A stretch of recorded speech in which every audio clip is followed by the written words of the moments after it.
स्वयं नित्य निरंतर कर्मों के जाल को रच रहा है और अपने आप को बांध रहा है। आपको मुक्त होना है, बंधना नहीं है।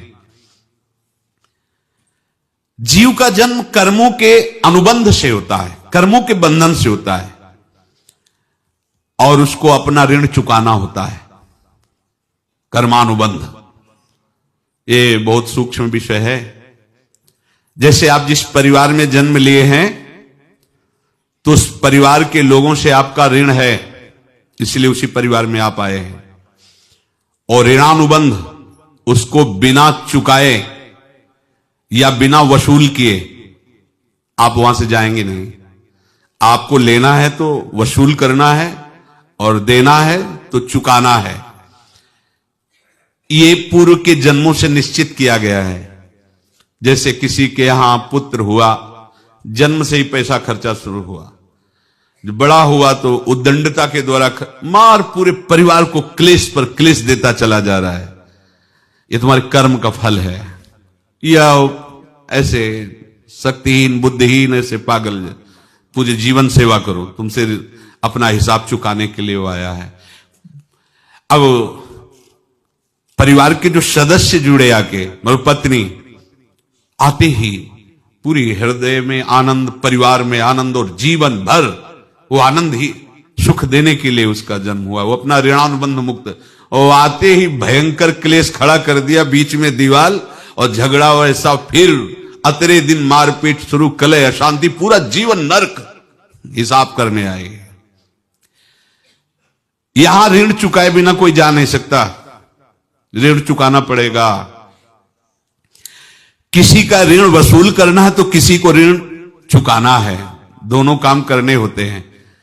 अनेक जन्मों में अनेक लोगों के साथ हमने जो बर्ताव किए हैं, अच्छे या बुरे, वो होंगे। अब किसी आदमी को हम जानते नहीं, अचानक मिला, अचानक टक्कर लगा और मार पीट गाली गुप्ता सब कर दिया, चुपचाप सह लो। क्यों? ये आपका हिसाब है, पूर्व का हिसाब। हमारा उससे कोई द्वेष नहीं, कोई संकल्प नहीं। अचानक घटना घटी और हमसे द्वेष करने लगा, हमें पीटने लगा, हमें गालियां दे, ये हिसाब है, चुपचाप सह जाओ। अपने घर का भाई ही भारी दुश्मन बन गया और क्लेश हिसाब है। एक प्रभुदत्त ब्रह्मचारी जी की वाणी में पढ़ा था, एक महात्मा जी भ्रमण करते थे तो उस समय असरफियां चलती थी, मोहरे असरफियां, तो उनको भेंट में देते लोग। तो या तो ठाकुर सेवा में लगे तत्काल, या संत सेवा में तत्काल लगे, उसका संग्रह करके डोलना ये ठीक नहीं है बैरागी के लिए, सिद्धांत में ये ठीक नहीं है। तो जब 2, 4, 6, 8 ऐसे मोहरे हुई तो उन्होंने विचार किया कि और भ्रमण करके जब काफी मोहरे हो जाएंगी तो प्रयागराज में जब कुंभ पड़ता है, एक बार पूरे सब अखाड़े के संतों को, अलग अलग संप्रदाय सब संतों को बुलाएंगे और सबको पुआएंगे। अब साधु है तो यही विचार करेगा, और क्या विचार करेगा। तो उन्होंने एक ऐसे डंडा बनवाया, बेंत, जो ऊपर से चूड़ीदार और भीतर पोला, और मोहरे उसमें डालते गए, और भ्रमण, जहां जहां श्रद्धालु भगत सबके यहां जाना और इच्छा रखना कि एक मोहर तो दे दे दक्षिणा में। कामना कोई भी हो वो बांधती ही है, ध्यान रखना। इसीलिए प्रभु जो चाहे वो करे, अपनी चाह नहीं रखनी चाहिए, अपनी चाह प्रभु की चाह में मिला देनी चाहिए। धीरे धीरे वो छड़ी भर गई, भ्रमण करने वाले महात्मा चूड़ी लगाई, इंतजार करते रहे। जब प्रयाग का कुंभ पड़ा तो चले। तो रास्ते में एक गांव में पूछा जाता है, जैसे कहीं रुको कि कोई श्रद्धालु ऐसा है जो संत सेवी है। तो कुछ लोगों ने बताया, हाँ एक परिवार है, बहुत संत सेवी है, और आपको मिलाते हैं उनसे। हाँ ये महाराज घर में रुका, खूब अच्छा हलवा पूड़ी पवाया, और जो घर के मालिक थे चरण दबाए। चरण दबाते दबाते उनकी दृष्टि पड़ी उस डंडे पे, इतना मोटा और ऊपर से कुछ चूड़ी सी भी नजर आ रही। इस डंडे में तो कोई रहस्य है ही है। अब महात्मा जी को खवा पिला के सुला दिया। महात्मा जी जब सो गए तो पत्नी से धीरे से कहा, वो डंडा लाओ बाबा जी का। डंडा, वो चूड़ीदार जो ही खोला पलटाया तो सैकड़ों मोहरे। ऐसे संत रोज पधारे भगवान, तुम आनंद हो जाए फिर क्या। पत्नी से कहा, नाप के कंकड़ लाओ। वो तो महात्मा जी तो खाए खीर पूड़ी, आराम से सो रहे। रात में पूरी प्लानिंग करके उसमें कंकड़ भर के चूड़ी लगाकर सिराने रख दिया, सारी मोहरें हटा ली। महात्मा जी आराम से छड़ी उठाए तो वजन पक्का। वैसे बड़े लोग चतुर होते हैं, पर ये नहीं जानते कि कर्म कितना भयानक होता है। और उनकी कोई संतान नहीं थी, पर धन में इतना प्रेम उनको था। बहुत सावधान। साधु महात्माओं के पास जो अर्थ है, गृहस्थी अगर आता वहीं से है, पर अगर उसको जोर जबरदस्ती या किसी छल कपट से, तो वो उसका विनाश ही करता है। आज तक का प्रमाण है। अब उनको ये भाव पता नहीं होगा, या पता होगा तो लोभ के कारण वो उसको मान नहीं पाए होंगे। महात्मा जी गए प्रयाग में, किसी अखाड़े पर रुके और वहां प्रार्थना की कि कल जो है संपूर्ण अखाड़ों का निमंत्रण किया जाए और सब संतों को भोग पवाया जाए और उनको दक्षिणा भी दी जाए। महंत ने सोचा कि बहुत बड़ा है तो उत्सव है, क्योंकि प्रयाग में कितने हजारों संत महात्मा सब। तो उनका, महाराज बोरों इसमें चीनी और टीनों घी लगेगा, सब व्यवस्था। बोले आप मंगाइए, एक एक हिसाब हम करेंगे, हमारे पास सब व्यवस्था है। बोले कुछ तो पहले दे दो, इकट्ठे देंगे हम। उनको था कि अगर हम छड़ी खोला और दो चार मोहरे दी, किसी को पता लग गया तो गड़बड़ हो सकती। बोले हम भंडारे के समय आखिरी में सब कुछ आपको दे देंगे। ठीक है। वो अपने पास से पैसे लगाकर खूब जितना सामग्री सब लाए, लाखों की, और सब संतों को निमंत्रण कर दिया।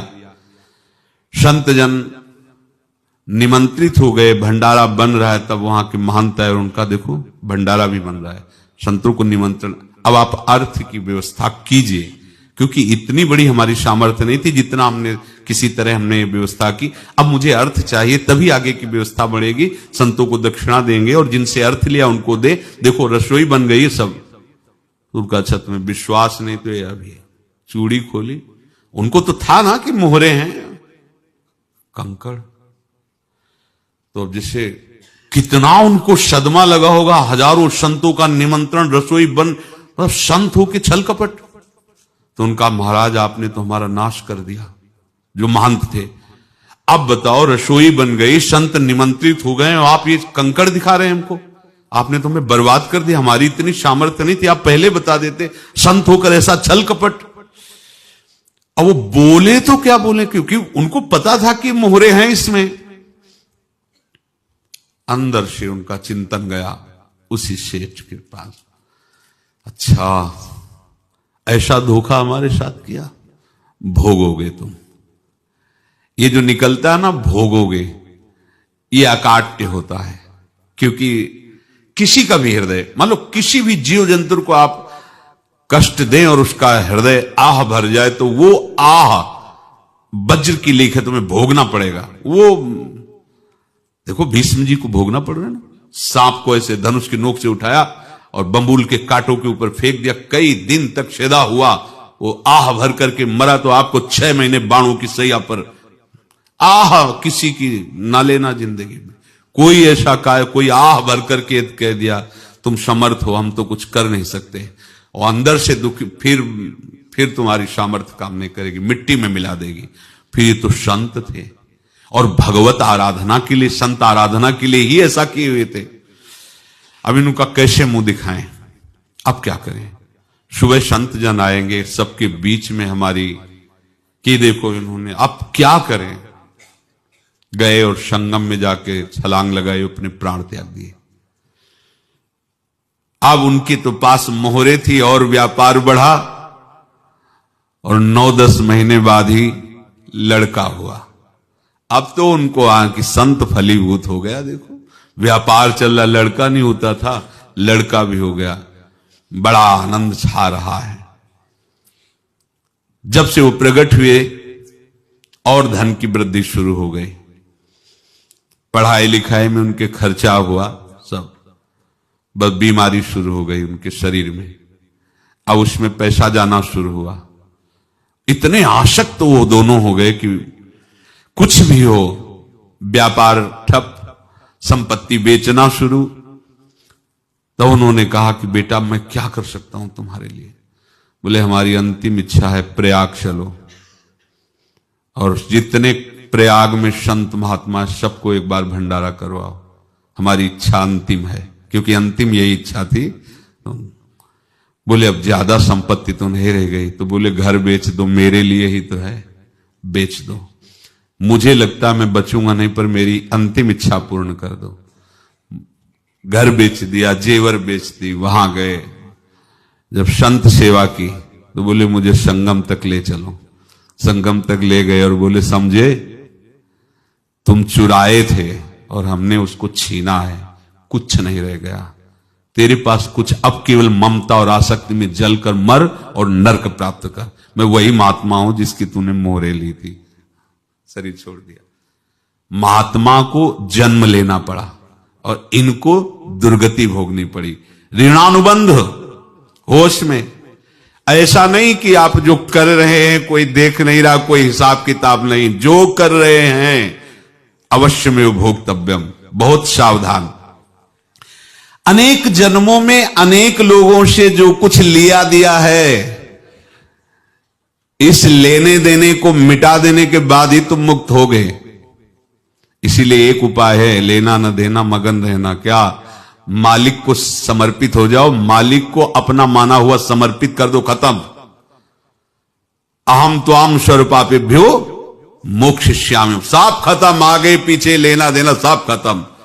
एकादश स्कंद में भगवान श्री कृष्णचंद्र जी ने कहा जो मेरे चरणों का आश्रय लेकर भक्त मेरा भक्ति करता है, उसके पितृ ऋण, मातृ ऋण, देव ऋण, ऋषि ऋण, सब ऋणों से मैं मुक्त कर देता हूं। बस यही एक उपाय है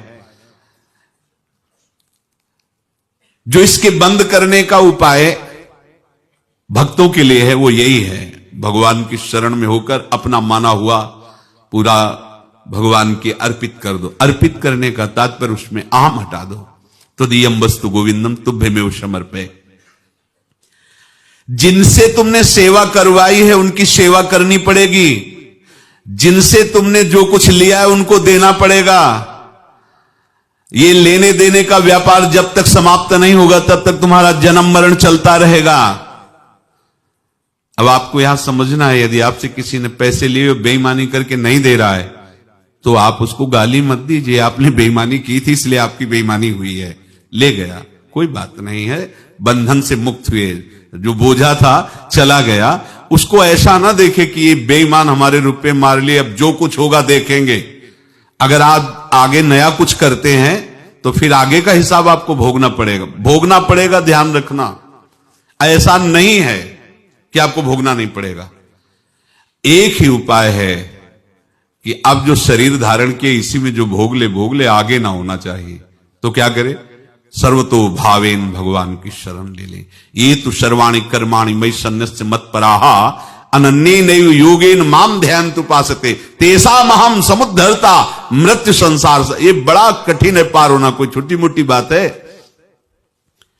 एक महात्मा बाल्यावस्था से भजन करते थे, शालिग्राम भगवान पास रखते थे और उन्हीं की आराधना करके बस पाठ, नाम, जप